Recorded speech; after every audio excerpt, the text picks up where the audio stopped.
ਵਾਹਿਗੁਰੂ ਜੀ ਕਾ ਖਾਲਸਾ ਵਾਹਿਗੁਰੂ ਜੀ ਕੀ ਫਤਿਹ। TV84 ਦੇ ਸਾਰੇ ਦਰਸ਼ਕ ਤੇ ਸਰੋਤੇ ਜਿਹੜੇ ਸਾਡੇ ਨਾਲ ਇਸ ਵਕਤ ਨਾਰਥ ਅਮਰੀਕਾ ਦੇ ਵਿੱਚੋਂ ਜੁੜੇ ਹੋਏ ਆ ਜਾਂ ਫਿਰ ਸੋਸ਼ਲ ਮੀਡੀਆ ਦੇ ਰਾਹੀਂ ਦੁਨੀਆ ਭਰ ਦੇ ਵਿੱਚ ਸਾਨੂੰ ਦੇਖ ਰਹੇ ਆ, ਉਹਨਾਂ ਸਾਰਿਆਂ ਦਾ ਮੈਂ ਅਮਰਵੀਰ ਸਿੰਘ ਅੱਜ ਇਸ ਪ੍ਰੋਗਰਾਮ ਦੇ ਵਿੱਚ ਤਹਿ ਦਿਲੋਂ ਸਵਾਗਤ ਕਰਦਾ।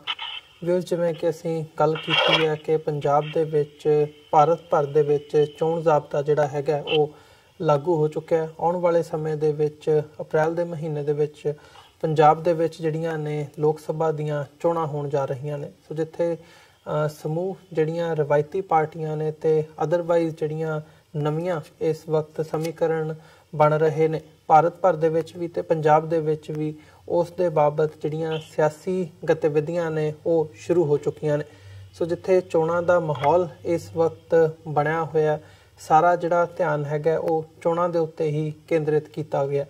ਸੋ ਜਿੱਥੇ ਅੱਜ ਅਸੀਂ ਬੀਤੀ ਕੱਲ ਲੋਕ ਇਨਸਾਫ ਪਾਰਟੀ ਦੇ ਜਿਹੜੇ ਕੈਂਡੀਡੇਟ ਹੈਗੇ ਆ ਫਤਿਹਗੜ੍ਹ ਸਾਹਿਬ ਤੋਂ ਸਰਦਾਰ ਮਨਵਿੰਦਰ ਸਿੰਘ ਗਿਆਸਪੁਰਾ ਦੇ ਨਾਲ ਗੱਲਬਾਤ ਕੀਤੀ ਸੀ, ਉਸੇ ਲੜੀ ਦੇ ਤਹਿਤ ਅੱਜ ਅਸੀਂ ਪੰਜਾਬ ਏਕਤਾ ਪਾਰਟੀ ਵੱਲੋਂ ਬੀਬੀ ਪਰਮਜੀਤ ਕੌਰ ਖਾਲੜਾ, ਜਿਹੜੇ ਕਿ ਸ਼ਹੀਦ ਸਰਦਾਰ ਜਸਵੰਤ ਸਿੰਘ ਖਾਲੜਾ ਦੇ ਪਤਨੀ ਨੇ, ਉਹਨਾਂ ਨੂੰ ਟਿਕਟ ਦਿੱਤੀ ਗਈ ਹੈ। ਉਹਨਾਂ ਨੂੰ ਖਡੂਰ ਸਾਹਿਬ ਤੋਂ ਚੋਣ ਮੈਦਾਨ ਦੇ ਵਿੱਚ ਉਤਾਰਿਆ ਗਿਆ, ਜਿਹੜੀਆਂ ਇਹ ਲੋਕ ਸਭਾ ਚੋਣਾਂ ਹੋਣ ਜਾ ਰਹੀਆਂ ਨੇ।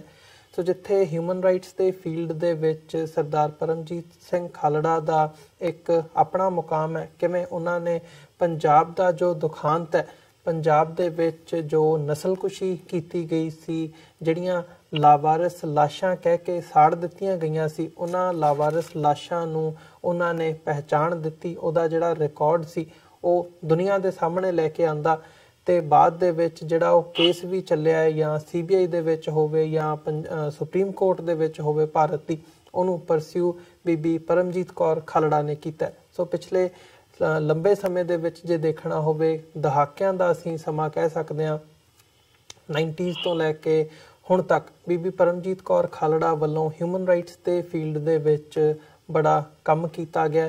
ਜਿਹੜੀ ਇਹ ਮਸ਼ਾਲ ਹੈਗੀ ਹੈ ਇਨਸਾਫ ਦੀ, ਉਹ ਜਗਦੀ ਰੱਖੀ ਗਈ ਹੈ। ਸੋ ਹੁਣ ਉਹਨਾਂ ਵੱਲੋਂ ਜਿਹੜਾ ਇਹ ਸਿਆਸੀ ਪਿੜ ਦੇ ਵਿੱਚ ਦੁਬਾਰਾ ਆਪਣੀ ਜਿਹੜੀ ਕਿਸਮਤ ਅਜ਼ਮਾਈ ਜਾ ਰਹੀ ਹੈ, ਖਡੂਰ ਸਾਹਿਬ ਹਲਕੇ ਤੋਂ ਉਹ ਚੋਣ ਮੈਦਾਨ ਦੇ ਵਿੱਚ ਉਤਰੇ ਨੇ। ਆਓ ਉਹਨਾਂ ਨਾਲ ਗੱਲਬਾਤ ਕਰਦੇ ਹਾਂ ਕਿ ਉਹਨਾਂ ਦਾ ਐਕਸਪੀਰੀਅੰਸ ਕੀ ਕਹਿੰਦਾ ਤੇ ਇਸ ਵਕਤ ਜਦੋਂ ਉਹ ਚੋਣਾਂ ਦੇ ਵਿੱਚ ਹੁਣ ਲੋਕਾਂ ਦੇ ਸਾਹਮਣੇ ਕਿਹੜੇ ਇਸ਼ੂਜ਼, ਕਿਹੜੇ ਮੁੱਦੇ ਲੈ ਕੇ ਜਾਣਗੇ। ਸੋ ਪੰਜਾਬ ਦੇ ਵਿੱਚੋਂ ਬੀਬੀ ਪਰਮਜੀਤ ਕੌਰ ਖਾਲੜਾ ਸਾਡੇ ਨਾਲ ਫੋਨ ਲਾਈਨ ਤੇ ਬਣੇ ਨੇ। ਆਓ ਉਹਨਾਂ ਨਾਲ ਮਿਲ ਕੇ ਅੱਜ ਦੀ ਵਿਚਾਰ ਚਰਚਾ ਦੀ ਸ਼ੁਰੂਆਤ ਕਰਦੇ ਹਾਂ। ਜੀ ਪਰਮਜੀਤ ਕੌਰ ਜੀ, ਤੁਹਾਡਾ ਸਵਾਗਤ ਹੈ ਜੀ। ਵਾਹਿਗੁਰੂ ਜੀ ਕਾ ਖਾਲਸਾ ਵਾਹਿਗੁਰੂ ਜੀ ਕੀ ਫਤਿਹ। ਵਾਹਿਗੁਰੂ ਜੀ ਕਾ ਖਾਲਸਾ ਵਾਹਿਗੁਰੂ ਜੀ ਕੀ ਫਤਿਹ। ਹਾਂ ਪਰਮਜੀਤ ਕੌਰ ਜੀ, ਧੰਨਵਾਦ ਜੀ। ਸਭ ਤੋਂ ਪਹਿਲਾਂ ਤਾਂ ਮੈਂ ਤੁਹਾਡੇ ਵਿਚਾਰ ਹੀ ਜਾਣਨਾ ਚਾਹੂੰਗਾ ਕਿ ਕਿਵੇਂ ਦਾ ਮਹਿਸੂਸ ਹੋ ਰਿਹਾ ਹੈ ਕਿ ਇਸ ਵਕਤ ਪੰਜਾਬ ਏਕਤਾ ਪਾਰਟੀ ਵੱਲੋਂ ਤੁਹਾਨੂੰ ਟਿਕਟ ਦਿੱਤੀ ਗਈ ਹੈ, ਖਡੂਰ ਸਾਹਿਬ ਕੌਂਸਟੀਚੁਐਂਸੀ ਤੋਂ ਤੁਸੀਂ ਚੋਣ ਲੜਨ ਜਾ ਰਹੇ ਹੋ, ਜਾਂ ਜਦੋਂ ਇਹ ਐਲਾਨ ਵੀ ਹੋਇਆ ਤਾਂ ਰਿਸਪੌਂਸ ਕਿਵੇਂ ਦਾ ਮਿਲ ਰਿਹਾ ਹੈ ਲੋਕਾਂ ਦੇ ਵਿੱਚੋਂ?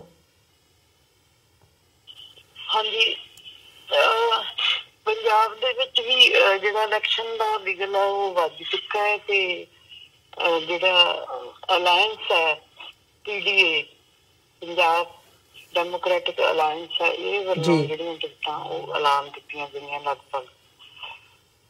ਉਹਦੇ ਵਿੱਚ ਮੈਨੂੰ ਵੀ ਕੰਸੀਡਰ ਕੀਤਾ ਗਿਆ ਹੈ ਖਡੂਰ ਸਾਹਿਬ ਤੋਂ ਜੀ। ਇਹਦੀਆਂ ਬਹੁਤ ਸਾਰੀ ਵਜ੍ਹਾ ਵੀ ਹੋ ਸਕਦੀ ਹੈ। ਮੇਰਾ ਇਸ ਸੀਟ ਤੋਂ ਮੈਨੂੰ ਕੰਸੀਡਰ ਕਰਨਾ ਜਾਂ ਮੇਰਾ ਆਪਣਾ ਇਹਦੇ ਵਿੱਚ ਇੰਟਰਸਟ ਹੋਣਾ, ਇਹ ਦੋਨੋਂ ਗੱਲਾਂ ਪੈਰਲਰ ਹੈ। ਕਿਉਂਕਿ ਜਦੋਂ ਅੱਜ ਜਿਹੜਾ ਪੰਜਾਬ ਦਾ ਮਾਹੌਲ ਹੈ ਉਹ ਬਿਲਕੁਲ ਗੰਧਲਾ ਤੇ ਰਾਜਨੀਤੀ ਉਸ ਤੋਂ ਵੀ ਕਿਤੇ ਗੰਦੀ। ਕੋਈ ਵੀ ਜਿਹੜੀ ਰਾਜਨੀਤੀ ਹੈ ਪੰਜਾਬ ਦੇ ਵਿੱਚ ਉਹ ਮੁੱਦਿਆਂ ਤੇ ਨਹੀਂ ਹੋ ਰਹੀ। ਪੰਜਾਬ ਵਿੱਚ ਇੱਕ ਦੂਜੇ ਤੇ ਇਲਜ਼ਾਮ ਲਾ ਕੇ ਵੋਟਾਂ ਲੈਣ ਦੀ ਕੋਸ਼ਿਸ਼ ਹੁੰਦੀ ਹੈ ਜੀ, ਜਦੋਂ ਕਿ ਮੁੱਦਿਆਂ ਨੂੰ ਬਿਲਕੁਲ ਹੀ ਅੱਖੋਂ ਪਰੋਖੇ ਕੀਤਾ ਜਾਂਦਾ ਹੈ। ਹੁਣ ਪੰਜਾਬ ਦੇ ਵਿੱਚ ਇੱਕ ਖਲਾਅ ਹੈ ਰਾਜਨੀਤੀ ਦੇ ਵਿੱਚ ਵੀ, ਤੇ ਪੰਜਾਬ ਦੇ ਲੋਕ ਜਿਹੜੇ ਬਹੁਤ ਹੀ ਸਹਿਮੇ, ਫਰਸਟਡ ਮੈਂ ਕਹਿ ਸਕਦੀ ਹਾਂ, ਜਿਨ੍ਹਾਂ ਨੂੰ ਕੋਈ ਵੀ ਸਮਝ ਨਹੀਂ ਲੱਗਦੀ ਵੀ ਕਿਹਨੂੰ ਅਸੀਂ ਅੱਗੇ ਕਰੀਏ ਤੇ ਕਿਹਨੂੰ ਪਿੱਛੇ ਕਰੀਏ। ਕਿਉਂਕਿ ਤੁਹਾਨੂੰ ਪਿਛਲੇ ਵਿਧਾਨ ਸਭਾ ਦਾ ਵੀ ਪਤਾ ਹੈ ਉੱਥੇ ਕਿਹੋ ਜਿਹੇ ਵਾਅਦੇ ਕੀਤੇ ਗਏ ਆ ਔਰ ਕੀ ਉੱਥੇ ਵਾਪਰਿਆ। ਜੀ। ਸਭ ਤੋਂ ਵੱਡਾ ਸਾਡਾ ਜਿਹੜਾ ਇਸ਼ੂ ਸੀਗਾ ਉਸ ਸਮੇਂ ਬਰਗਾੜੀ ਜਿਹੜਾ ਕਾਂਡ ਸੀਗਾ, ਜਿਹਦੇ ਵਿੱਚ ਗੁਰੂ ਗ੍ਰੰਥ ਸਾਹਿਬ ਦੀਆਂ ਬੇਅਦਬੀਆਂ ਹੋਈਆਂ ਸੀ। ਇਸ ਮਸਲੇ ਤੇ ਵੀ ਬਹੁਤ ਜਿਹੜਾ ਇਹ ਮਜਬੂਨ ਬੜਾ ਭਖਿਆ, ਪਰ ਉਹਦਾ ਕੋਈ ਆਊਟਪੁੱਟ ਨਹੀਂ ਨਿਕਲੀ, ਕੋਈ ਸਿੱਟੇ ਨਹੀਂ ਨਿਕਲੇ। ਇਸੇ ਤਰ੍ਹਾਂ ਪੰਜਾਬ ਦੇ ਵਿੱਚ ਜਿਹੜੇ ਉਹ ਮੁੱਦੇ ਆ, ਜਿਹੜੇ ਆਪਾਂ ਕਹਿ ਸਕਦੇ ਹਾਂ ਜਿਹੜੇ ਆਲਰੇਡੀ ਚੱਲ ਰਹੇ ਆ, ਨਸ਼ਿਆਂ ਦਾ ਮੁੱਦਾ ਇੰਨਾ ਭਾਰੂ ਹੈ ਕਿ ਅੱਜ ਨਸ਼ੇ ਉਸ ਤੋਂ ਵੀ ਕਿਤੇ ਵੱਧ ਚੱਲ ਰਹੇ ਆ ਜੀ। ਤੇ ਸਮਾਂ ਇਹੋ ਜਿਹਾ ਭਿਆਨਕ ਹੈ ਵੀ ਕੋਈ ਬੰਦਾ ਕਿਸੇ ਤੇ ਵਿਸ਼ਵਾਸ ਹੀ ਨਹੀਂ ਕਰਦਾ। ਪੋਲੀਟੀਕਲ ਲੋਕਾਂ ਦੇ ਤਾਂ ਲੋਕੀ ਮਜਬੂਰੀ ਨੂੰ ਆਪਣੇ ਟਾਈਮ ਨਾਲ ਆਪਣੀਆਂ ਘਰੇਲੂ ਮਜਬੂਰੀਆਂ ਕਰਕੇ ਬੱਝੇ ਆ ਤੇ ਵੋਟਾਂ ਪਾਉਂਦੇ ਆ। ਪਰ ਇਸ ਸਮੇਂ ਸਾਡੀ ਟੀਮ ਨੇ, ਖਾਲਸਾ ਮਿਸ਼ਨ ਆਰਗੇਨਾਈਜੇਸ਼ਨ ਨੇ ਇੱਕ ਫੈਸਲਾ ਲਿਆ ਕਿ ਕਿਉਂ ਨਾ ਵੀ ਇੱਕ ਨਵਾਂ ਜਿਹੜੀ ਰਾਜਨੀਤੀ ਦਾ ਮੁੱਢ ਬੰਨਿਆ ਜਾਵੇ ਪੰਜਾਬ ਦੇ ਵਿੱਚ, ਵੀ ਜਿਹੜੀ ਸਿਰਫ ਤੇ ਸਿਰਫ ਗੁਰੂ ਗ੍ਰੰਥ ਸਾਹਿਬ ਤੇ ਆਧਾਰਿਤ ਰਾਜਨੀਤੀ, ਬੇਗਮਪੁਰੇ ਦਾ ਰਾਜ ਤੇ ਮੁੱਦਿਆਂ ਤੇ ਸਿਰਫ ਜਿਹੜੀ ਰਾਜਨੀਤੀ ਕੀਤੀ ਜਾਵੇ ਜੀ। ਉਹਦੇ ਵਿੱਚ ਸਾਡੀ ਜਿਹੜੀ ਚੋਣ ਹੈ ਉਹ ਅਸੀਂ ਜਿਹੜੀ ਆਪਣੇ ਆਪ ਨੂੰ ਆਈਡੀਓਲੋਜੀ ਦੇ ਹਿਸਾਬ ਨਾਲ ਵੇਖਿਆ ਕਿ ਜਿਹੜਾ ਇਹ ਅਲਾਇੰਸ ਹੈ ਇਹ ਇੱਕ ਨਵੀਂ ਆਈਡੀਓਲੋਜੀ ਦੇ ਰਿਹਾ ਹੈ ਕਿ ਅਸੀਂ ਕੁਛ ਚਾਹੁੰਦੇ ਹਾਂ, ਨਵੀਂ ਪੰਜਾਬ ਦੇ ਵਿੱਚ ਰਾਜਨੀਤੀ ਚਾਹੁੰਦੇ ਹਾਂ ਰਵਾਇਤੀ ਪਾਰਟੀਆਂ ਤੋਂ ਹਟ ਕੇ। ਤੇ ਹੌਲੀ ਹੌਲੀ ਮੇਰਾ ਨਾਂ ਜਿਹੜਾ ਉਹ ਚੱਲਣ ਲੱਗਾ ਤੇ ਕੁਦਰਤੀ ਵੀ ਵਿੱਚ ਵਾਹਿਗੁਰੂ ਦੀ ਵੀ ਮਰਜ਼ੀ ਹੈ ਤੇ ਮੇਰੀ ਵੀ ਮਰਜ਼ੀ ਹੈ ਔਰ ਪਾਰਟੀ ਦੀ ਵੀ ਤੇ ਲੋਕਾਂ ਦੀ ਵੀ ਮੈਨੂੰ ਲੱਗਦਾ ਬਹੁਤ ਵੱਡੀ ਮਰਜ਼ੀ ਹੈ ਬਈ ਕੋਈ ਸਾਫ਼ ਸੁਥਰੇ ਅਕਸ਼ ਵਾਲਾ ਜੀ, ਕੋਈ ਕੁਰਬਾਨੀ ਵਾਲਾ ਪਰਿਵਾਰ, ਕੋਈ ਹੱਥ ਰੰਜ ਨੇ ਜਦੋਂ ਜਦ ਵੀ ਕੀਤੀ ਤੇ ਇਹ ਜਿਹੜਾ ਵੋਟ ਦਾ ਗੁਣਾ ਫਿਰ ਇਹ ਆਪਣੇ ਤੇ ਖਾਲਸਾ ਮਿਸ਼ਨ ਦੀ ਟੀਮ ਨੇ ਸਲਾਹ ਕਰਕੇ ਫਿਰ ਅਸੀਂ ਆਪਣੀ ਜਿਹੜੀ ਹੈ ਇਸ ਸੋਚ ਨੂੰ ਅੱਗੇ ਵਧਾਉਣ ਲਈ ਤੇ ਕੋਈ ਇਹੋ ਜਿਹੀ ਗੱਲ ਨਹੀਂ ਕਿ ਅਸੀਂ ਕੋਈ ਆਸਾਨ ਕਰ ਰਹੇ ਹਾਂ ਜਾਂ ਕੋਈ ਅਸੀਂ ਲੇਖਾ ਜੋਖਾ ਲੋਕਾਂ ਨੂੰ ਦੱਸ ਰਹੇ ਹਾਂ ਵੀ ਅਸੀਂ ਬਹੁਤ ਕੰਮ ਕੀਤੇ। ਹਾਂ, ਸਰਦਾਰ ਜਸਵੰਤ ਸਿੰਘ ਖਾਲਸਾ ਜਿਹੜੀ ਇੱਕ ਰਾਜਨੀਤੀ ਦੇ ਤੇ ਧਰਮ ਦੀ ਰਾਜਨੀਤੀ ਦੇ ਵਿਚਕਾਰ ਵਿੱਚ ਵਿਚਾਲੇ ਰਹਿ ਕੇ ਦੁਨੀਆ ਦੇ ਸਾਹਮਣੇ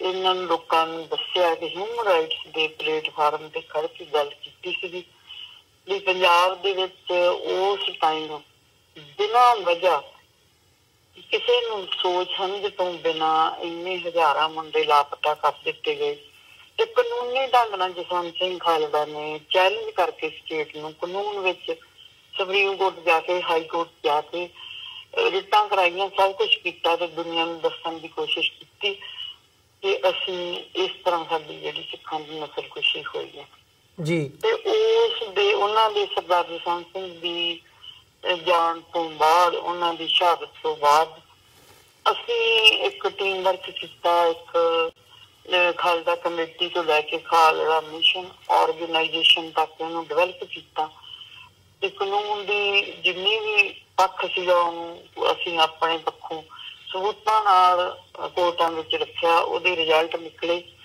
ਤੇ ਇਹ ਸਾਰਾ ਕੁਛ ਦੁਨੀਆ ਦੇ ਸਾਹਮਣੇ ਹੈ। ਲੋਕ ਕੰਪਨਸੇਟ ਵੀ ਹੋਏ ਔਰ ਹੁਣ ਸਜ਼ਾਵਾਂ ਵੀ ਮਿਲਣੀਆਂ ਸ਼ੁਰੂ ਹੋਈਆਂ। ਬੇਸ਼ੱਕ ਸਰਕਾਰਾਂ ਦੀ ਜਿਹੜੀ ਸਟੇਟ ਦੀ ਪਾਲਿਸੀ ਹੁੰਦੀ, ਨੀਤਾਂ ਬਹੁਤ ਮਾੜੀਆਂ ਹੁੰਦੀਆਂ, ਪਰ ਜਦੋਂ ਲੱਗੇ ਰਹੋ ਕੁਛ ਨਾ ਕੁਛ ਇੰਪਰੂਵਮੈਂਟ, ਕੁਛ ਨਾ ਕੁਛ, ਸਾਨੂੰ ਪਤਾ ਵੀ ਹਰ ਕੇਸ ਦੇ ਵਿੱਚ ਸਜ਼ਾ ਹੋਣੀ ਚਾਹੀਦੀ ਹੈ ਜੀ। ਤੇ ਭਾਵੇਂ ਇਹ ਬੜਾ ਕੋਰਟਾਂ ਦੇ ਨਾਲ ਟੱਕਰਾਂ ਮਾਰਨੀਆਂ ਭਾੜ ਨਾਲ ਮੱਥੇ ਮਾਰਨ ਦੇ ਬਰਾਬਰ ਹੀ ਹੈ ਇੰਡੀਆ ਦੇ ਵਿੱਚ, ਪਰ ਫਿਰ ਵੀ ਅਸੀਂ ਲੋਕਾਂ ਨੂੰ ਇਹ ਦੱਸਣਾ ਚਾਹੁੰਦੇ ਹਾਂ ਕਿ ਇਸ ਵੇਲੇ ਪੰਜਾਬ ਦੀ ਰਾਜਨੀਤੀ ਨੂੰ ਬਦਲੇ ਤੋਂ ਬਿਨਾਂ, ਲੋਕਾਂ ਦੇ ਦਿਮਾਗ ਬਦਲੇ ਤੋਂ ਬਿਨਾਂ ਕੁਛ ਨਹੀਂ ਜੇ ਹੋਣ ਵਾਲਾ। ਨਾ ਨਸ਼ੇ ਮੁੱਕਣੇ ਆ, ਨਾ ਹੋਰ ਸਾਰੇ ਜਿਹੜੇ ਮੁੱਦੇ ਆ। ਸਭ ਤੋਂ ਜਿਹੜਾ ਇੱਕ ਹੋਰ ਵੀ ਮੁੱਦਾ ਜਿਹੜਾ ਸਾਹਮਣੇ ਆ ਸਾਡੇ, ਉਹ ਇਹ ਕਿ ਰਾਸ਼ਟਰਵਾਦ ਦੇ ਨਾਂ ਤੇ ਰੋਜ਼ ਲੜਾਈਆਂ ਖੜੀਆਂ ਕਰਨ ਦੀਆਂ ਗੱਲਾਂ ਹੁੰਦੀਆਂ ਜੀ। ਵੀ ਇੱਥੇ ਇੱਧਰੋਂ ਸਾਨੂੰ ਪਤਾ ਲੱਗਦਾ ਇੱਧਰੋਂ ਟੈਂਕ ਇੱਧਰ ਬੀਜਦੇ, ਇੱਧਰੋਂ ਟੈਂਕ ਇੱਧਰੋਂ ਬੀਜਦੇ। ਠੀਕ ਹੈ, ਸਰਕਾਰ ਦੀਆਂ ਪਾਲਿਸੀਆਂ ਹੋਣਗੀਆਂ, ਪਰ ਜਿਹੜੇ ਬਾਰਡਰ ਬੈਲਟ ਦੇ ਲੋਕ ਹੈ, ਅਸੀਂ ਲੋਕ ਹੈ, ਖਾਲਸਾ ਵੀ ਬਾਰਡਰ ਬੈਲਟ ਤੇ ਹੈ ਜੀ। ਇਹ ਇੱਕ ਬਹੁਤ ਵੱਡਾ ਇਸ਼ੂ ਹੈ ਵੀ ਲੋਕਾਂ ਦਾ ਉਜਾੜਾ 1947 ਵੇਲੇ ਤੇ ਉਸ ਤੋਂ ਬਾਅਦ ਕਿੰਨੀ ਵਾਰੀ ਲੋਕਾਂ ਦੀਆਂ ਜਿਹੜੀਆਂ ਜ਼ਮੀਨਾਂ ਉਹਦੇ ਤੇ ਕੰਡਿਆਲੀ ਤਾਰ ਲੱਗੀ ਹੈ। ਜਦੋਂ ਮਰਜ਼ੀ ਉਹਨਾਂ ਨੂੰ ਕਹਿੰਦੇ ਚੱਕੋ ਸਮਾਨ ਤੇ ਲੈ ਜਾਓ ਜਿੱਥੇ ਮਰਜ਼ੀ, ਡੰਗਰ ਬੱਚੇ ਜਿਹੜੇ ਉਹਨਾਂ ਦੇ ਉਹ ਵੀ ਉਹਨਾਂ ਨੂੰ ਨਾਲ ਹੀ ਵਿਚਾਰਿਆਂ ਨੂੰ ਲਿਜਾਣੇ ਪੈਂਦੇ ਆ। ਫਿਰ ਉਹਨਾਂ ਨੂੰ ਮੁਆਵਜ਼ਾ ਨਹੀਂ ਮਿਲਦਾ, 2-2 ਸਾਲ 10-10 ਹਜ਼ਾਰ ਮੁਆਵਜ਼ਾ ਤਾਰੋਂ ਜਾਣ ਦੀ ਉਹਨਾਂ ਨੂੰ ਉੱਥੇ ਆਗਿਆ ਨਹੀਂ ਹੁੰਦੀ। ਅੱਜ ਵੀ ਇਸੇ ਰਾਤ ਚ ਅਸੀਂ ਗੁਜ਼ਰ ਰਹੇ ਹਾਂ ਜੀ। ਅਸੀਂ ਇਹ ਵੀ ਦੱਸਣਾ ਚਾਹੁੰਦੇ ਹਾਂ, ਜੇ ਇਹ ਸੀਟ ਖਿੱਚੀ ਜਾਂਦੀ ਹੈ ਤਾਂ ਮੈਂ ਇਹ ਇੱਕ ਆਵਾਜ਼ ਮੰਨਣਾ ਚਾਹੁੰਦੀ ਹਾਂ ਕਿ ਅਸੀਂ ਪੰਜਾਬ ਵਾਲੇ ਜੰਗ ਨਹੀਂ ਚਾਹੁੰਦੇ ਜੀ। ਅਸੀਂ ਆਈਡੀਓਲੋਜੀ ਨਾਲ ਹਰ ਮਸਲਾ, ਹਰ ਸੋਚ ਵਿਚਾਰ ਨਾਲ ਮਸਲਾ, ਜੇ ਤੁਹਾਡਾ ਕੋਈ ਪਾਕਿਸਤਾਨ ਨਾਲ ਮਸਲਾ ਹੈ ਉਹ ਆਪਦੇ ਘਰੇ ਭੁੱਖੇ ਮਰਨ ਜਾਂ ਰੱਜੇ, ਅਸੀਂ ਆਪਦੇ ਘਰ ਭੁੱਖੇ ਮਰੀਏ ਜਾਂ ਰੱਜੇ। ਪਰ ਇਸ ਤਰ੍ਹਾਂ ਜੰਗਾਂ ਵਾਲੇ ਮਾਹੌਲ ਕ੍ਰੀਏਟ ਕਰਕੇ ਲੋਕਾਂ ਦਾ ਬੁਰਾ ਹਾਲ ਕਰ ਦੇਣਾ, ਇਹ ਮਤਲਬ ਬਹੁਤ ਵੱਡਾ ਘਾਤਕ ਜਿਹੜਾ ਸਮਾਂ ਅੱਜ ਵੀ ਚੱਲ ਰਿਹਾ ਇਹਨਾਂ ਦਿਨਾਂ ਵਿੱਚ ਵੀ ਜੀ। ਹੋਰ ਵੀ ਜਿੰਨੇ ਵੀ ਪੰਜਾਬ ਦੇ ਮਸਲੇ ਆ, ਇਹ ਇੱਕ ਮਸਲਾ ਨਹੀਂ, ਸਿਹਤ ਦਾ ਮਸਲਾ, ਐਜੂਕੇਸ਼ਨ ਦਾ ਮਸਲਾ, ਤੇ ਸਭ ਤੋਂ ਵੱਡਾ ਜਿਹੜਾ ਨਸ਼ੇ ਦਾ ਜਿਹੜਾ ਰੁਝਾਨ ਹੈ ਉਹ ਘਟਨਾ ਕੀ ਸੀ। ਰੋਜ਼ ਹੀ ਇੱਥੋਂ 6-7 ਕਿਲੋ ਕਰੋੜਾਂ ਦੀ ਹੈਰੋਇਨ ਫੜੀ ਜਾਂਦੀ ਹੈ। ਆਉਂਦੀ ਕਿੱਥੋਂ ਆ? ਕੈਪਟਨ ਕਦੇ ਰਹਿੰਦਾ ਇੱਧਰੋਂ ਆ ਗਈ ਜੀ, ਹੁਣ ਗੁਜਰਾਤ ਤੋਂ ਆਉਂਦੀ ਆ, ਹੁਣ ਪਾਕਿਸਤਾਨ ਤੋਂ ਆਉਂਦੀ ਆ, ਹੁਣ ਇੱਧਰੋਂ ਆਉਂਦੀ, ਕਿਤੋਂ ਵੀ ਆਉਂਦੀ ਆ, ਉਹਨੂੰ ਬੰਦ ਕਰਨ ਦਾ ਤਰੀਕਾ ਲੱਭੋ। ਤੇ ਇਹ ਜਿਹੜੇ ਮਸਲੇ ਆ ਜਿਹੜੇ ਸਾਡੇ ਹਰ ਜਿਹੜਾ ਬੱਚੇ ਦੀ ਜ਼ਮਾਨਤ ਹੈ ਪੰਜਾਬ ਦੇ ਵਿੱਚ ਜੀ। ਬਾਕੀ ਸੜਕਾਂ ਦੀ ਡਿਵੈਲਪਮੈਂਟ ਨੂੰ ਮੈਂ ਡਿਵੈਲਪਮੈਂਟ ਨਹੀਂ ਸਮਝਦੀ। ਇਹ ਤਾਂ ਸਰਕਾਰਾਂ ਦੇ ਕਾਰਜ ਹੁੰਦੇ ਆ, ਉਹਨਾਂ ਨੇ ਕਰਨੇ ਹੁੰਦੇ ਆ, ਉਹਨਾਂ ਨੇ ਘਰੋਂ ਨਹੀਂ ਕੀਤੇ, ਸਰਕਾਰਾਂ ਦੇ ਟੈਕਸ ਲੈਂਦੇ ਆ ਤੇ ਕੰਮ ਹੁੰਦੇ ਆ। ਪਰ ਲੋਕਾਂ ਦੀ ਸੋਚ ਨੂੰ ਬਦਲ ਕੇ ਅੱਗੇ ਰਾਜਨੀਤੀ ਕਰਨ ਦਾ ਜਿਹੜਾ ਰਾਹ ਪੰਜਾਬ ਵਿੱਚ ਡੈਮੋਕ੍ਰੈਟਿਕ ਅਲਾਇੰਸ, ਸਰਦਾਰ ਸੁਖਪਾਲ ਸਿੰਘ ਖਹਿਰਾ ਜਾਂ ਗਾਂਧੀ, ਕਰਮਜੀਤ ਸਿੰਘ ਗਾਂਧੀ ਜਾਂ ਬੈਂਸ ਬ੍ਰਦਰਸ ਜਾਂ 2 ਪਾਰਟੀਆਂ ਹੋਰ, ਬਹੁਜਨ ਸਮਾਜ ਪਾਰਟੀ ਜਿਹੜਾ ਕਿ ਸਾਡੇ ਬਹੁਤ ਹੀ ਵੱਡਾ ਹਿੱਸਾ ਹੈ ਔਰ ਉਹ ਸਾਡਾ ਹੀ ਇੱਕ ਹਿੱਸਾ ਹੈ, ਪਰ ਪਤਾ ਨਹੀਂ ਕਿਉਂ ਉਹਦਾ ਨਾਮ ਬਹੁਜਨ ਸਮਾਜ ਪਾਰਟੀ ਰੱਖ ਕੇ ਉਹਨੂੰ ਬਖਰੇਵਾਂ ਵਿਖਾਇਆ ਜਾ ਰਿਹਾ। ਅਸੀਂ ਚਾਹੁੰਦੇ ਹਾਂ ਵੀ ਇਹਨਾਂ ਰਵਾਇਤੀ ਪਾਰਟੀਆਂ ਤੋਂ ਹਟ ਕੇ ਅਸੀਂ ਮੈਦਾਨ ਦੇ ਵਿੱਚ ਜਾਈਏ ਔਰ ਇੱਕ ਨਵਾਂ ਇਤਿਹਾਸ ਸਿਰਜੀਏ। ਦੂਜਾ, ਇਸ ਸੀਟ ਦੇ ਉੱਤੇ ਆਮ ਜਿਹੜੀ ਗੱਲ ਚੱਲ ਰਹੀ ਹੈ, ਸੀਟ 2-3 ਦਿਨ ਹੋਏ ਅਨਾਉਂਸ ਹੋਈ ਨੂੰ, ਉਹ ਗੱਲ ਚੱਲ ਰਹੀ ਹੈ ਕਿ ਜਿਹੜੀ NRI ਹੈਗੇ ਆ ਉਹ ਬਹੁਤ ਚੰਗਾ ਰਿਸਪੌਂਸ ਦੇ ਰਹੇ ਆ। ਮੇਰੇ ਲਈ ਉਹਨਾਂ ਭੈਣਾਂ ਭਰਾਵਾਂ ਨੂੰ ਬਹੁਤ ਹੀ ਮੈਂ ਕਹਿੰਦੀ ਹਾਂ ਬਹੁਤ ਹੀ ਮੈਨੂੰ ਚੰਗਾ ਲੱਗਿਆ, ਕਿਉਂਕਿ ਇੱਥੇ ਲੋਕ ਖਾਲਸਾ ਦੀ ਸੋਚ ਨੂੰ ਜੇ 50% ਸਮਝਦੇ ਆ ਤਾਂ ਜਿਹੜੇ NRI ਮੇਰੇ ਵੀਰ ਆ ਜਾਂ ਬਾਹਰਲੇ ਦੇਸ਼ਾਂ ਦੇ ਪੜ੍ਹੇ ਲਿਖੇ ਈਵਨ ਉਹਨਾਂ ਦੀ ਕਮਿਊਨਿਟੀ ਦੇ ਲੋਕ ਵੀ ਜ਼ਿਆਦਾ ਚੰਗਾ ਸਮਝਦੇ ਆ। ਇਹੋ ਜਿਹੀ ਜਿਹੜੀ ਮੋਰਲ ਸਪੋਰਟ ਆ ਸਾਡੇ ਬਹੁਤ ਕੰਮ ਆਊਗੀ। ਕੰਮ ਗਰਾਊਂਡ ਲੈਵਲ ਤੇ ਇੱਥੇ ਹੋਣਾ ਇਹ ਹੈ ਵੀ ਵੋਟਾਂ ਨੂੰ ਕਿਵੇਂ ਅਸੀਂ ਭੁਗਤਾਉਣਾ ਹੈ, ਕਿਵੇਂ ਅਸੀਂ ਉਹਨਾਂ ਨੂੰ ਘਰਾਂ ਤੋਂ ਕੱਢ ਕੇ ਲਿਆਉਣਾ, ਕਿਉਂਕਿ ਕੁਛ ਰਵਾਇਤੀ ਵੋਟਾਂ ਜਿਹੜੀਆਂ ਉਹ ਉਹਨਾਂ ਨੂੰ ਪੈਣੀਆਂ। ਫਿਰ ਕਾਂਗਰਸ ਦੀ ਆਪਣੀ ਭਾਵੇਂ ਕਿੰਨੀ ਵੀ ਘੜੇਬੰਦੀ ਹੋਵੇ, ਆਪਦੀ ਕੁਛ ਵੋਟ ਹੋਊਗੀ, ਪਰ ਆਪਣੀ ਸੀਟ ਵੀ ਅਲੱਗੀ ਆ, ਆਪਣਾ ਸਬਜੈਕਟ ਵੀ ਅਲੱਗਾ, ਮਨੁੱਖੀ ਅਧਿਕਾਰਾਂ ਦੀ ਪਲੇਟਫਾਰਮ ਤੋਂ ਇਹ ਸੀਟ ਲੜੀ ਜਾਣੀ ਹੈ। ਜਿਹੜੀ ਇਹ ਸੀਟ ਦਾ ਜਿੰਨਾ ਵੀ ਆਊਟਪੁੱਟ ਨਿਕਲਣਾ ਉਹ ਸਾਰੀ ਦੁਨੀਆ ਨੇ ਉਸ ਨੂੰ ਮਾਨਤਾ ਦੇਣੀ ਹੈ। ਇਹ ਮੈਂ ਇਸ ਗੱਲ ਨੂੰ ਸਮਝਦੀ ਹਾਂ, ਕਿਉਂਕਿ ਜਿਹੜੀ ਐਸਟੈਬਲਿਸ਼ਮੈਂਟ ਹੈ ਸਰਦਾਰ ਜਸਵੰਤ ਸਿੰਘ ਖਾਲਮ ਦੀ ਰੈਕੋਗਨਾਈਜੇਸ਼ਨ ਇੰਨੇ ਸਮੇਂ ਦੇ ਵਿੱਚ ਹੋਈ ਹੈ, ਉਹ ਲੋਕ ਇਸ ਗੱਲ ਨੂੰ ਸਮਝਦੇ ਆ ਕਿ ਕਿਸ ਹਾਲਾਤਾਂ ਦੇ ਵਿੱਚ ਸਰਦਾਰ ਜਸਵੰਤ ਸਿੰਘ ਨੇ ਸਟੇਟ ਨੂੰ ਚੈਲੰਜ ਕਰਕੇ ਬੇਸ਼ੱਕ ਆਪਣੀ ਸ਼ਹਾਦਤ ਦੇਤੀ, ਪਰ ਜਿਹੜਾ ਸੱਚ ਹੈ ਉਹ ਦੁਨੀਆ ਦੇ ਸਾਹਮਣੇ ਰੱਖ ਦਿੱਤਾ। ਜੀ ਪਰਮਜੀਤ ਕੌਰ ਜੀ, ਜਿਵੇਂ ਤੁਸੀਂ ਚੋਣ ਇਹ ਪਹਿਲੀ ਵਾਰ ਨਹੀਂ ਲੜ ਰਹੇ, ਤੁਸੀਂ ਪਹਿਲਾਂ ਵੀ ਚੋਣ ਦੇ ਮੈਦਾਨ ਦੇ ਵਿੱਚ ਉਤਰੇ ਹੋ ਪਰ ਉਦੋਂ ਜਿੱਤ ਨਹੀਂ ਸੀ ਪ੍ਰਾਪਤ ਹੋ ਸਕੀ। ਸੋ ਇਸ ਵਕਤ ਜਿਹੜਾ ਮਾਹੌਲ ਹੈਗਾ, ਤੁਸੀਂ ਇਸ਼ੂਜ਼ ਦੀ ਗੱਲ ਕੀਤੀ ਹੈ, ਇੱਕ ਨਵੀਂ ਸੋਚ ਦੀ ਗੱਲ ਕੀਤੀ ਹੈ, ਸੋ ਇਸ ਵਕਤ ਕਿੰਨਾ ਕੁ ਜ਼ਰੂਰੀ ਸਮਝਦੇ ਹੋ ਜਾਂ ਕੀ ਅਹਿਮੀਅਤ ਸਮਝਦੇ ਹੋ, ਕੀ ਸੋਚ ਕੇ ਤੁਸੀਂ ਦੁਬਾਰਾ ਜਿਹੜਾ ਹੈਗਾ ਉਹ ਚੋਣ ਮੈਦਾਨ ਦੇ ਵਿੱਚ ਉਤਰ ਰਹੇ ਹੋ ਵੀ ਇਸ ਵਾਰ ਲੋਕਾਂ ਵੱਲੋਂ ਤੁਹਾਨੂੰ ਜਿਤਾਇਆ ਜਾ ਸਕਦਾ ਹੈ, ਜਾਂ ਤੁਸੀਂ ਕੀ ਸੋਚ ਕੇ ਦੁਬਾਰਾ ਚੋਣ ਮੈਦਾਨ ਦੇ ਵਿੱਚ ਉਤਰ ਰਹੇ ਹੋ? ਹਾਂਜੀ, ਜਦੋਂ ਮੈਂ ਪਹਿਲਾਂ ਲੜੀ ਉਹ 99 ਦੇ ਵਿੱਚ ਲੜੀ ਸੀ ਇਲੈਕਸ਼ਨ, 20 ਸਾਲ ਪੂਰੇ ਪਹਿਲਾਂ, ਤੇ ਉਦੋਂ ਮੇਰੇ ਦਿਮਾਗ ਵਿੱਚ ਵੀ ਇੰਨੀ ਕਲੈਰਿਟੀ ਨਹੀਂ ਸੀਗੀ ਵੀ ਉਦੋਂ ਤਾਂ ਅਸੀਂ ਖਾਲਸਾ ਨੂੰ ਲੱਭ ਰਹੇ ਸੀ ਜੀ। 98 ਦੇ ਵੀ ਜਾ ਕੇ ਥੋੜਾ ਸਾਫ਼ ਹੋਇਆ ਸੀਗਾ ਜਸਵੰਤ ਸਿੰਘ ਖਾਲੜਾ ਦੀ ਸ਼ਹਾਦਤ ਦਾ।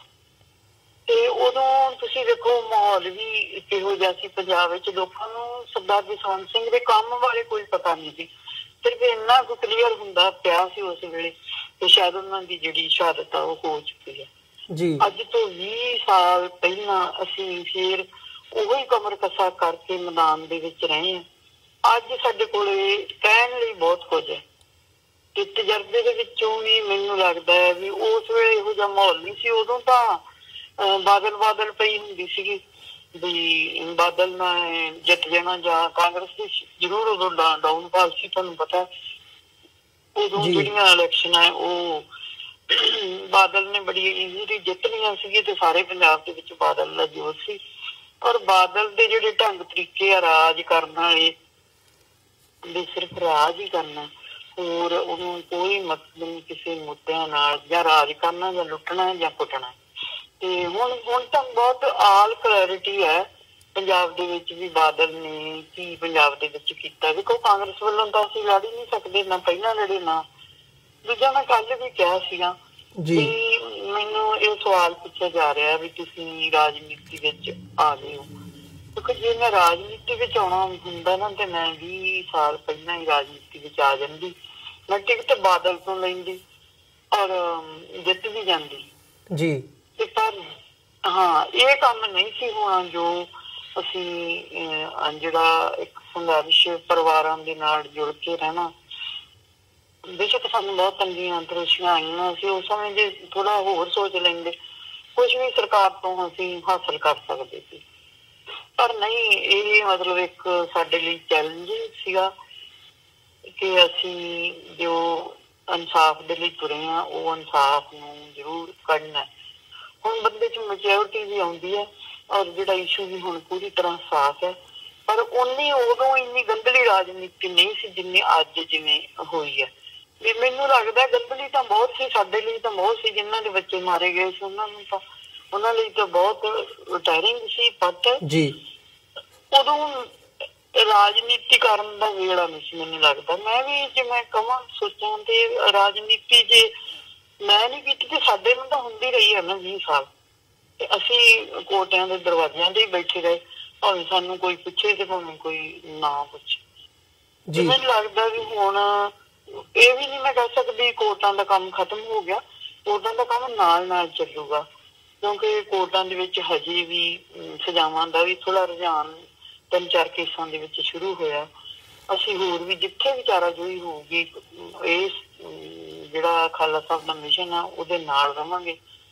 ਉਹਨਾਂ ਨੂੰ ਅਸੀਂ ਜਿਵੇਂ ਵੀ ਅਸੀਂ ਹੈਂਡਲ ਕਰ ਸਕੇ ਕਰਾਂਗੇ। ਪਰ ਰਾਜਨੀਤੀ ਦੇ ਵਿੱਚ ਪਾਵਰ ਦੇ ਵਿੱਚ ਆ ਕੇ ਜਿਹੜੀ ਗੱਲ ਅਸੈਂਬਲੀ ਤੋਂ ਜਾਂ ਜਿਹੜੀ ਗੱਲ ਆਪਾਂ ਪਾਰਲੀਮੈਂਟ ਤੋਂ ਕਹਿ ਦੇਣੀ ਉਹ ਇੱਥੇ ਪੰਜਾਬ ਦੇ ਵਿੱਚ ਨਹੀਂ। ਮੇਰਾ ਖਿਆਲ ਉਹਦੀ ਆਵਾਜ਼ ਜਿਹੜੀ ਆ ਉਹ ਮੱਧਮ ਰਹਿੰਦੀ ਆ। ਮੈਂ ਕਹਿੰਦੀ ਇੱਕਦਮ ਇਹ ਵੀ ਕਰ ਲਿਆ ਜਾਵੇ ਕਿ ਉਸੇ ਸੰਵਿਧਾਨ ਦੇ ਵਿੱਚ ਜਾ ਕੇ ਜਿਹੜਾ ਬਣਾਇਆ ਤੇ ਚੰਗੇ ਕੰਮਾਂ ਲਈ ਆ, ਪਰ ਉਹਨੂੰ ਲਾਗੂ ਹੀ ਨਹੀਂ ਕੀਤਾ ਜਾਂਦਾ, ਮਿਸਯੂਜ਼ ਕੀਤਾ ਜਾਂਦਾ। ਉਹਦੇ ਵਿੱਚ ਕਿਤੇ ਨਹੀਂ ਲਿਖਿਆ ਵੀ ਮਿਨੋਰਿਟੀ ਨੂੰ ਇੰਨੀ ਕੁੱਟ ਪਵੇ। ਹੁਣ ਵੀ ਤੁਸੀਂ ਵੇਖ ਲਓ ਕਿਵੇਂ ਜਿਹੜੀਆਂ ਸਟੇਟਾਂ ਦੇ ਵਿੱਚ ਮਿਨੋਰਿਟੀ ਨਾਲ ਧੱਕੇ ਹੋ ਰਹੇ ਆ। ਇਹ ਸਾਰੀ ਸਾਡਾ ਇੱਕ ਸਬਜੈਕਟ ਹੋਊਗਾ, ਇੱਕ ਵਿਸ਼ਵਾਸ ਹੋਊਗਾ। ਪਰ ਇਹ ਆ ਵੀ ਮੈਂ ਇੰਨਾ ਜ਼ਰੂਰ ਕਹਿੰਦੀ ਹਾਂ ਵੀ ਸਾਰਾ ਕੰਮ ਮਨੁੱਖੀ ਅਧਿਕਾਰਾਂ ਦੇ ਘੇਰੇ ਦੇ ਵਿੱਚ ਰਹਿ ਕੇ ਕੀਤਾ ਜਾਊਗਾ ਔਰ ਉਹਦਾ ਆਸਰਾ ਉਸ ਪਰਮਾਤਮਾ ਦਾ ਲਿਆ ਜਾਊਗਾ ਜੀ। ਤੇ ਜਾਂ ਬਹੁਤੀਆਂ ਜਿਹੜੀਆਂ ਉਮੀਦਾਂ ਜਾਂ ਆਸਾਂ ਲੋਕਾਂ ਦੀਆਂ ਜਾਂ ਮੇਰੇ ਤੇ ਆ ਜਾਂ ਮੇਰੀਆਂ ਲੋਕਾਂ ਦੇ ਆ, ਮੈਂ ਚਾਹੁੰਦੀ ਹਾਂ ਪਰਮਾਤਮਾ ਉਹਨਾਂ ਤੇ ਸਾਨੂੰ ਇੱਕ ਦੂਜੇ ਦੀ ਸੋਚ ਤੇ ਤਸੱਲੀ ਬਣੀ ਰਵੇ ਤੇ ਅਸੀਂ ਇਸ ਮੋਰਚੇ ਨੂੰ ਫਤਿਹ ਕਰ ਸਕੀਏ ਜੀ। ਬਿਲਕੁਲ ਪਰਮਜੀਤ ਕੌਰ ਜੀ, ਜਾਂਦੇ ਮੈਂ ਤੁਹਾਡੇ ਜਿਹੜੇ ਵਿਰੋਧੀ ਹੈਗੇ ਆ ਉਹਨਾਂ ਬਾਬਤ ਵੀ ਪੁੱਛਣਾ ਚਾਹੂੰਗਾ। ਹਾਲਾਂਕਿ ਜ਼ਿਆਦਾ ਤਾਂ ਨਹੀਂ ਹੁਣ ਹਜੇ, ਪਰ ਬਾਦਲ ਦਲ ਵੱਲੋਂ ਬੀਬੀ ਜਗੀਰ ਕੌਰ ਨੂੰ ਤੁਹਾਡੀ ਹੀ ਸੀਟ ਤੋਂ ਖਡੂਰ ਸਾਹਿਬ ਤੋਂ ਟਿਕਟ ਦਿੱਤੀ ਗਈ ਹੈ। ਸੋ ਜਿੱਥੇ ਆਪਸੀ ਇਸ ਵਕਤ ਜੋ ਰਵਾਇਤੀ ਜਿਹੜੀਆਂ ਪਾਰਟੀਆਂ ਹੈਗੀਆਂ ਨੇ ਉਹਨਾਂ ਵੱਲੋਂ ਵੀ ਕੈਂਡੀਡੇਟ ਉਤਾਰੇ ਜਾਣਗੇ, ਖਾਸ ਤੌਰ ਤੇ ਜਿਹੜੇ ਮੁੱਦੇ ਤੁਸੀਂ ਲੈ ਕੇ ਇਸ ਵਕਤ ਲੋਕਾਂ ਦੇ ਵਿੱਚ ਜਾ ਰਹੇ ਹੋ ਉਹਨਾਂ ਹੀ ਮੁੱਦਿਆਂ ਦੇ ਉੱਤੇ ਬਾਕੀ ਪਾਰਟੀਆਂ ਦੇ ਜਿਹੜੇ ਸਟੈਂਡ ਨੇ, ਕੀ ਲੱਗਦਾ ਹੈ ਤੁਹਾਨੂੰ ਕਿ ਉਹ ਕਿਵੇਂ ਚੋਣਾਂ ਨੂੰ ਪ੍ਰਭਾਵਿਤ ਕਰਨਗੇ? ਤੇ ਖਾਸ ਤੌਰ ਤੇ ਜੇ ਬੀਬੀ ਜਗੀਰ ਕੌਰ ਦੀ ਗੱਲ ਕਰਨੀ ਹੋਵੇ ਉਸ ਉਹਨਾਂ ਬਾਬਤ ਕੀ ਕਹਿਣਾ ਚਾਹੋਗੇ? ਦੇਖੋ ਜੀ, ਨਿੱਜੀ ਤੌਰ ਤੇ ਮੈਂ ਕੱਲ ਵੀ ਕਿਹਾ ਸੀ ਵੀ ਮੈਂ ਕਿਸੇ ਵੀ ਕੈਂਡੀਡੇਟ ਤੇ ਕੋਈ ਇਹੋ ਜਿਹੇ, ਭਾਵੇਂ ਉਹਨਾਂ ਦੇ ਕਿਰਦਾਰ ਸਾਰੀ ਦੁਨੀਆ ਜਾਣਦੀ ਹੋਵੇ, ਪਰ ਮੈਂ ਕਿਸੇ ਦੇ ਸਟੇਜਾਂ ਤੋਂ ਇਲਜ਼ਾਮ ਲਾਉਣਾ ਠੀਕ ਨਹੀਂ ਸਮਝਦੀ। ਬਾਕੀ ਇਹ ਆ ਵੀ ਰਵਾਇਤੀ ਪਾਰਟੀ ਇਹੋ ਹੀ ਹੈ ਵੀ ਇਹ ਪਹਿਲਾਂ ਤੇ ਇਹਨਾਂ ਦੀ ਆਪਸ ਵਿੱਚ ਹੀ ਵੰਡ ਹੈ ਵੀ ਬ੍ਰਹਮਪੁਰਾ ਸਾਹਿਬ ਨੇ ਆਪਣੀ ਪਾਰਟੀ ਖੜੀ ਕਰ ਲਈ ਤੇ ਬੀਬੀ ਜੰਗੀਰ ਕੌਰ ਦੀ ਤਾਂ ਮੈਨੂੰ ਲੱਗਦਾ ਕੋਈ ਮਜਬੂਰੀ ਆ ਕਿ ਉਹਨੂੰ ਪਤਾ ਨਹੀਂ ਕਿਉਂ ਬਾਹਰੋਂ ਲਿਆ ਕੇ ਵੀ ਤੇ ਮੇਰੇ ਮੁਕਾਬਲੇ 'ਚ ਖੜਾ ਕੀਤਾ। ਠੀਕ ਹੈ, ਮੈਂ ਤਾਂ ਕੁਝ ਨਹੀਂ ਕਹਿਣਾ, ਪਰ ਜਿਹੜੇ ਲੋਕ ਹੈ ਉਹ ਜ਼ਰੂਰ ਸਮਾਜ ਦੇ ਵਿੱਚ ਸਮਾਜ ਦੀਆਂ ਜਿਹੜੇ ਸਾਡੇ ਵੀ ਅਸੀਂ ਕਿਵੇਂ ਆਪਣੀ ਜ਼ਿੰਦਗੀ ਨੂੰ ਖੜੇ ਕੀਤਾ, ਕਿਵੇਂ ਅਸੀਂ ਰਹੇ ਹਾਂ ਤੇ ਕਿੰਨਾ ਕੁ ਪੰਥਕ ਸੋਚ ਉਹਨਾਂ ਦੀ ਹੈ। ਬੇਸ਼ੱਕ ਇਸ ਚੀਜ਼ ਨੂੰ ਵਿਚਾਰਿਆ ਜਾਣਾ, ਪਰ ਮੈਨੂੰ ਨਹੀਂ ਲੱਗਦਾ ਵੀ ਬੀਬੀ ਜੰਗੀਰ ਕੌਰ, ਮੈਂ ਤਾਂ ਨਿੱਜੀ ਤੌਰ ਤੇ ਤਾਂ ਉਹਨਾਂ ਤੇ ਮੇਰੇ ਵੱਲੋਂ ਕੋਈ ਵੀ ਨਹੀਂ ਦੂਸ਼ਣਬਾਜ਼ੀ ਮੈਂ ਨਹੀਂ ਕਰੂੰਗੀ, ਪਰ ਇਹ ਆ ਵੀ ਲੋਕ ਜੋ ਕਹਿਣਗੇ ਉਹ ਤੁਹਾਨੂੰ ਜ਼ਰੂਰ ਪਤਾ ਲੱਗਦਾ ਰਹਿਣਾ ਕੀ ਹੈ। ਬਾਕੀ ਬ੍ਰਹਮਪੁਰਾ ਸਾਹਿਬ ਦੀ ਮੈਨੂੰ ਸਮਝ ਨਹੀਂ ਲੱਗੀ ਵੀ ਉਹਨਾਂ ਨੇ ਕਿਉਂ ਮੈਨੂੰ ਪੰਥਕ ਨਹੀਂ ਸਮਝਿਆ, ਕਿਉਂ ਮੈਨੂੰ ਟਕਸਾਲੀ ਨਹੀਂ ਸਮਝਿਆ, ਕਿਉਂਕਿ ਬਿਨਾਂ ਹਜੇ ਜਦੋਂ ਅਲਾਇੰਸ ਚੱਲ ਹੀ ਰਿਹਾ ਸੀ ਉਸ ਵੇਲੇ ਵੀ ਮੇਰਾ ਨਾਮ ਜਿਹੜਾ ਉਹ ਪ੍ਰਾਇੋਰਟੀ ਤੇ ਆ ਰਿਹਾ ਸੀ, ਤਾਂ ਮੈਨੂੰ ਨਹੀਂ ਪਤਾ ਇਹਨਾਂ ਦਾ ਅਲਾਇੰਸ ਕਿਉਂ ਨਹੀਂ ਸਿਰੇ ਚੜਿਆ ਜਾਂ ਕਿਵੇਂ ਨਹੀਂ ਹੋਇਆ। ਇਹ ਵੀ ਸਾਰਾ ਕੁਝ ਸਾਹਮਣੇ ਆ ਜਾਣਾ ਹੈ ਵੀ ਇਹਨਾਂ ਦੀਆਂ ਕੀ ਮਜਬੂਰੀਆਂ ਪਾਰਟੀਆਂ ਦੀਆਂ, ਕਿਉਂ ਇਹਨਾਂ ਦੀ ਈਗੋ ਹੈ ਜਿਹੜੀ ਉਹ ਇਸ ਗੱਲ ਤੇ ਨਹੀਂ ਆਉਂਦੀ ਵੀ ਸੀਟ ਕਿਸੇ ਚੰਗੇ ਪਰਿਵਾਰ ਨੂੰ, ਚੰਗੇ ਬੰਦੇ ਨੂੰ ਦਿੱਤੀ ਜਾਵੇ। ਠੀਕ ਹੈ, ਜਨਰਲ ਜੇ ਸਿੰਘ ਫੌਜਾਂ ਦੇ ਜਨਰਲ ਜ਼ਰੂਰ ਰਹੇ ਆ, ਪਰ ਜਿੰਨਾ ਕੁ ਤਜਰਬਾ ਉਹਨਾਂ ਦਾ ਪੋਲੀਟੀਕਲ ਫੀਲਡ ਦੇ ਵਿੱਚ ਉਹ ਵੀ ਲੋਕਾਂ ਨੇ ਮਿਲ ਤੋਲ ਕੇ ਰੱਖ ਦੇਣਾ ਹੈ ਸਾਹਮਣੇ। ਤੇ ਬਾਕੀ ਮੈਨੂੰ ਕੋਈ ਬਹੁਤ ਲੱਗਦਾ ਹੈ ਵੀ ਇਹ ਜਿਹੜੀਆਂ ਪਾਰਟੀਆਂ, ਰਵਾਇਤੀ ਪਾਰਟੀਆਂ ਕੋਈ ਵੀ ਹੈ, ਇਹਨਾਂ ਨੇ ਸਿਰਫ ਆਪਣੇ ਢਾਂਚੇ ਦੇ ਸਿਰ ਤੇ ਲੋਕਾਂ ਨੂੰ ਕਨਫਿਊਜ਼ ਕਰਕੇ ਵੋਟਾਂ ਲੈਣੀਆਂ ਹੁੰਦੀਆਂ। ਪਰ ਹੁਣ ਉਹ ਅੱਗੇ ਵਾਲੀ ਗੱਲ ਵੀ ਨਹੀਂ ਰਹੀ। ਹੁਣ ਸੋਸ਼ਲ ਮੀਡੀਆ ਵੀ ਬਹੁਤ ਕੰਮ ਕਰ ਰਿਹਾ, ਔਰ ਨਵੀਂ ਜਿਹੜੀ ਯੰਗ ਜਨਰੇਸ਼ਨ ਹੈ ਜਿਹੜੀ ਅੱਜ ਜੁੜ ਰਹੀ ਹੈ ਸਾਡੇ ਨਾਲ, ਜਾਂ ਜਿਹੜੀ ਯੰਗ ਜਨਰੇਸ਼ਨ ਹੈ ਜਿਹੜੀ ਇਸ ਅਲਾਇੰਸ ਨਾਲ ਜੁੜੀ ਹੈ, ਉਹ ਵੀ ਸਾਰੀ ਪੂਰੀ ਚੱਲ ਰਹੀ ਹੈ ਟੀਮ ਵਧੀਆ ਜੀ। ਤੇ ਜਿਹੜੇ ਅਸਲੀ ਪੰਥਕ ਸੋਚ ਵਾਲੇ ਬੰਦੇ ਆ, ਮੈਨੂੰ ਲੱਗਦਾ ਮੈਨੂੰ ਇਗਨੋਰ ਨਹੀਂ ਕਰ ਸਕਦੇ। ਤੇ ਮੈਂ ਉਹਨਾਂ ਦੇ ਅੱਗੇ ਬੇਨਤੀ ਵੀ ਕਰਦੀ ਹਾਂ ਵੀ ਜੇ ਤੁਸੀਂ ਪੰਥਕ ਹੀ ਪੱਖ ਦੇਖਣਾ ਤੇ ਇੱਕ ਵਾਰੀ ਮੈਨੂੰ ਵੀ ਪਰਖ ਕੇ ਦੇਖੋ।